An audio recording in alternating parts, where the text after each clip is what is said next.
Desolate. Have you ever felt such a lack of life, as you feel yourself fade away by every little bit, being consumed by either a virus or even just age, where all that is left for you to look back on are those few traces of media that you can barely fit into your memory? It may be a new era, but you are still dying and left with the same old bits you were made with. The process may be painful, as your very being deteriorates, but you will be alright, because the afterlife is still waiting for your arrival.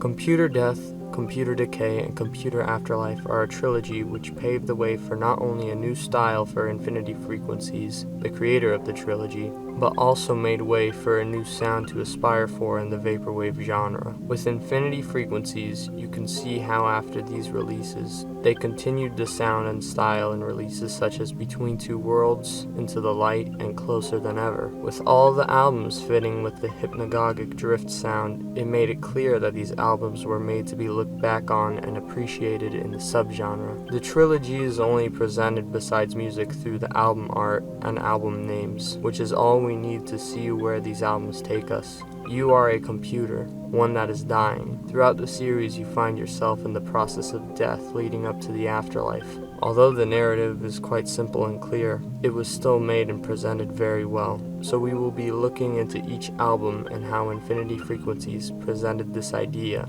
in audio form.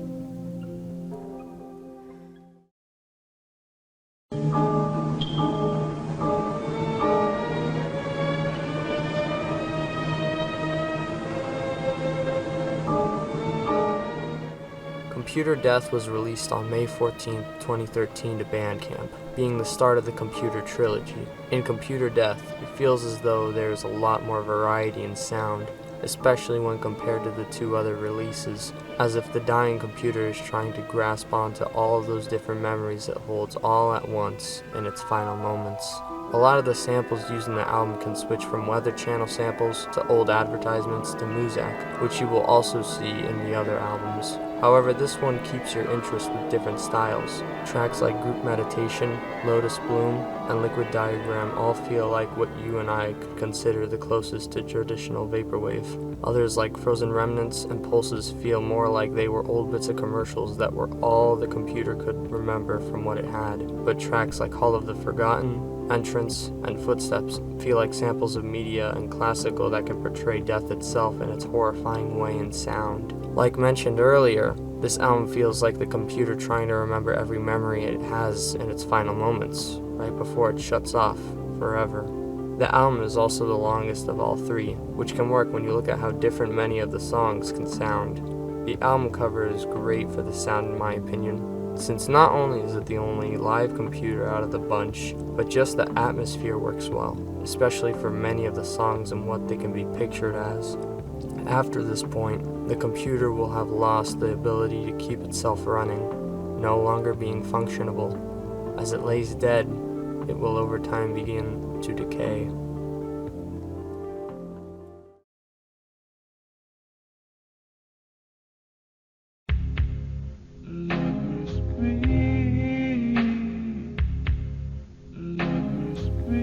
Computer Decay was released on January 3, 2014 to Bandcamp, the second installment to the trilogy.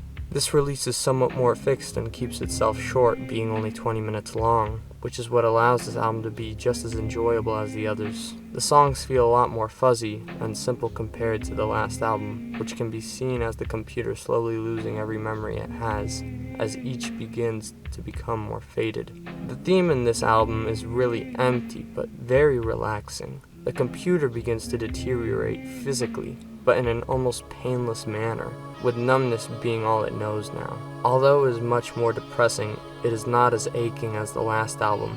After all, it is already dead. The eerie sound in tracks like I Saw Her and Watching keep the album interesting and remind you of what is going on to the computer as you go through the album. This album feels more relaxed due to the more classical samples being used as opposed to loops from commercials, which makes it all the more creepy but relaxing. You can see more like that style in the 2018 album Between Two Worlds. Soon enough, the computer will have reduced to dust, with nothing left and no possibility of recovery.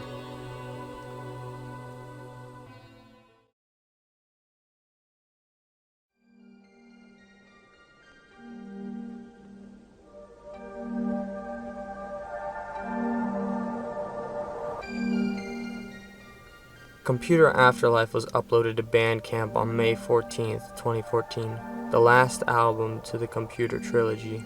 Personally, this one is my favorite out of the three for its theme and feeling. It is a lot more creepy than the last two and shows how the computer is finally at rest both by the music and the album cover. The songs make this album a bit easier to listen to because of this, but it still holds that same style Infinity Frequencies is good with. Songs like Lost in Abyss, Implanted Memories, and Testament show how the computer has ascended and is now in its relaxed and free state, while tracks like A Storm Is Coming, Portals, and Frozen in Time are almost like looking back at the process the computer had gone through in the last albums, the perfect closure to the series, as we see the computer find itself at ease after all it had gone through.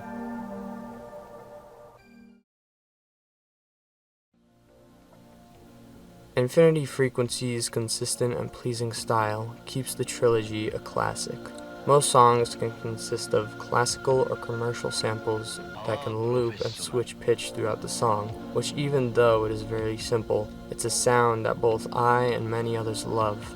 Not only sound, but even the visual and conceptual presentation for these albums and their mood are very unique. It reminds me of the whole liminal space theme, which you can especially see in the album covers. The low-quality fuzz, positioning, and environment of these pictures are what spark the feeling. If you want an album closer to this feeling, go check out Between Two Worlds, in my opinion being the closest musical project to the liminal space theme, even if it wasn't made for it. But it feels more unique, especially at the point vaporwave was back in 2013, so in a way, it was a first of its kind. The trilogy is also great for its diversity in themes throughout each album, even if they don't seem so different, such as how Computer Death was more so filled with bits of media, Computer Decay sounded dark and depressing, and Computer Afterlife was dreamy and relaxing. All of these make up for one of the most memorable trilogies in vaporwave's history. With that said, I hope you will have considered giving these a listen, and wish to see you in the next video.